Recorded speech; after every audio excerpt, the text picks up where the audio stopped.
السلام علیکم، میں محمد ذوالقرنین اور اپنے یوٹیوب چینل نو سائڈ کے ساتھ توسہ شریف سے ایک بڑی پولیٹیکلی ایک بڑی بہترین خبر آ رہی ہے۔ وہاں پر جو پرانا جو الائنس تھا وہ دوبارہ سے اکٹھا ہو رہا ہے۔ وزیر اعلیٰ عثمان بزدار صاحب کا وزیر اعلیٰ، ان کی جو بات چیت تھی وہ ختم ہو چکی تھی جو یہاں کے ایم این اے ہے خواجہ شیراز محمود کے ساتھ، اس لیے یہ علیحدہ علیحدہ الیکشن بھی لڑ رہے تھے۔ عثمان بزدار صاحب نے یہ فیصلہ کیا تھا کہ وہ اس دفعہ الیکشن کنٹیسٹ نہیں کریں گے۔ ان کے جو بھائی ہیں سردار جعفر خان، انہوں نے کاغذات نامزدگی جمع کرائے تھے، تو اس لیے یہاں پر یہ امید کی جا رہی تھی کہ میں نے پہلے بھی اپنے ویڈیو میں بتایا ہے، خواجہ شیراز محمود کو وہ جو دوسرے سائیڈ ہے پی پی 284 جہاں پر میر بادشاہ خان کسرانی الیکشن لڑیں گے، وہ تمر داری کا جو پورا کا پورا ووٹ بینک ہے وہاں پر خواجہ شیراز صاحب کو کوئی ابھی تک وینگ نہیں مل رہی۔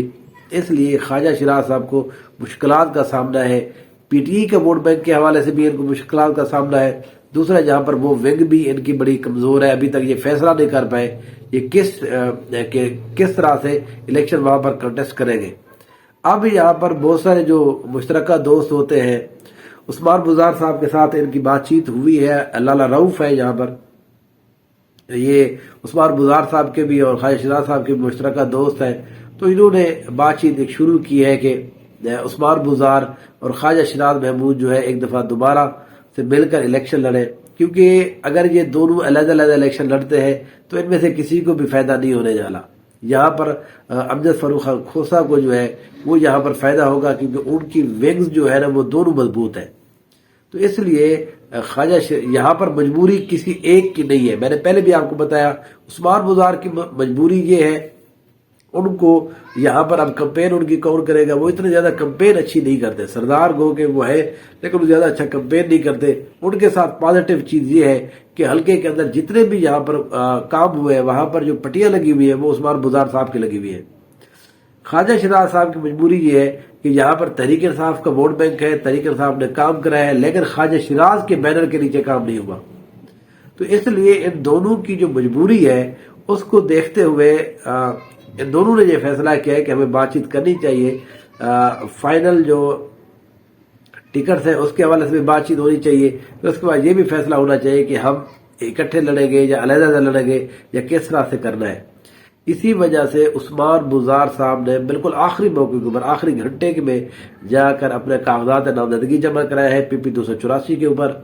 پہلے وہ الیکشن نہیں لڑ رہے تھے کیونکہ اب ان کو یہ بتا دیا گیا ہے کہ ہم خواجہ شیراز کے ساتھ بات چیت آپ کی ہو رہی ہے، اگر وہ ہو جائے گی تو پھر آپ خواجہ شیراز کی ایک ونگ بن سکتے ہیں۔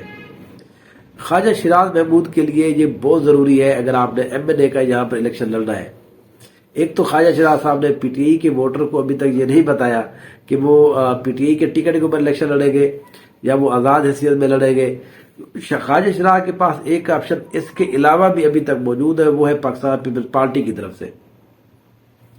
حافظ طاہر کسرانی جو ہے وہ اس سیٹ کے اوپر ان کی ونگ بن سکتے ہیں، یہاں پر وہ ایم این اے کے کینڈیڈیٹ ہو سکتے ہیں، لیکن حافظ طاہر کسرانی صاحب نے یہ فیصلہ کیا ہے کہ وہ ایم این اے کا الیکشن بھی لڑیں گے اور ایم پی کا الیکشن بھی لڑیں گے، کیونکہ یہاں پر جو ایک اور ونگ ہے پاکستان پیپلز پارٹی کی وہ اکرم خان بلغاڑی ہے جو توسہ شریف والی سیٹ ہے پی پی 285 کے اوپر۔ تو اب جو ہے جس کو کہتے ہیں آپشن جو کم ہوتے گئے ہیں ان میں سے ایک بچا ہے عثمان بزدار۔ عثمان بزدار کی جو سیاست ہے وہ صرف 3 سے 4 اب یونین کونسلوں کی رہ گئی ہے نئی حلقہ بندیوں کے بعد سے، تو اس لیے عثمان بزدار کو وہ ووٹ جو ہے وہ ایم پی اے کسی بھی صورت میں نہیں بنا سکتا۔ ان کو ووٹ بینک اس طرح کا ایک بندہ چاہیے اپنے اوپر جو ایم این اے کی سیٹ کے اوپر ہے، جو ان کو تمر کیسرانی کے اندر وہوا کے اندر ان جگہوں کے اوپر ان کو ووٹ دلا سکے۔ تو اس لیے عثمان بزدار اور انہوں نے یہ فیصلہ کہ ابھی تک بات چیت چل رہی ہے، فائنل ابھی تک ان کا ڈیسیجن یہ ہے، گو کہ کل یہ بات بڑی سوشل میڈیا کے اوپر چل رہی تھی کہ اتحاد ہو گیا ہے خواجہ شیراز اور ان کا، لیکن وہ ہم نے بھی کہیں سے کنفرم کرایا ہے کہ بات چیت بالکل جاری ہے لیکن ابھی تک ہوا نہیں ہے، اور اس لیے میں آپ کو بتا رہا ہوں کہ یہ اتحاد ہو جائے گا۔ دونوں کی میں نے آپ کو مجبوریاں بتا دی ہیں، مجبوریوں کو دیکھتے ہوئے یہاں پر اگر ان کا اتحاد ہو جاتا ہے پھر اس کے بعد یہاں پر جو ہے بڑا کانٹے دار مقابلہ متوقع ہے۔ یہاں پر امجد فاروق کھوسہ صاحب جو ہے وہ پچھلے ایک ہفتے سے توسہ شریف کے اندر موجود ہے، وہ مختلف دیہاتوں میں جا رہے ہیں، یونین کونسل میں جا رہے ہیں، اپنے پرانے دوستوں کو مل رہے ہیں، وہ لوگ جو 3-4 8 سال سے فوت ہو چکے ان کی فاتحہ خوانیاں دی جا رہی ہے، شادی کی مبارکبادیں دی جا رہی ہے. تو بہرحال جس طرح سے ہمارے ملک کے اندر پولیٹیکل ایکٹیویٹیز جو ہوتی ہے وہ اسی طرح سے وہ ہر جگہ ہر ٹائم ایسے ہی ہوتا ہے. تو اب جو ہے صف بندی جس کو کہتے ہیں پولیٹیکلی وہ مکمل ہونے والی ہے. 1 ہفتے کے اندر اندر یہ بالکل واضح ہو جائے گا کہ خواجہ شیراز صاحب کس کے ساتھ ون کر رہے ہیں، عثمان بزار ان کے ساتھ ہے یا نہیں ہے، کون سی ٹکٹ کے اوپر آ رہے ہیں. یہ ساری چیزیں جب ہوں گی تو انشاءاللہ دوبارہ آپ کو میں اس حلقے کے حوالے سے بتاؤں گا. Thank you so much.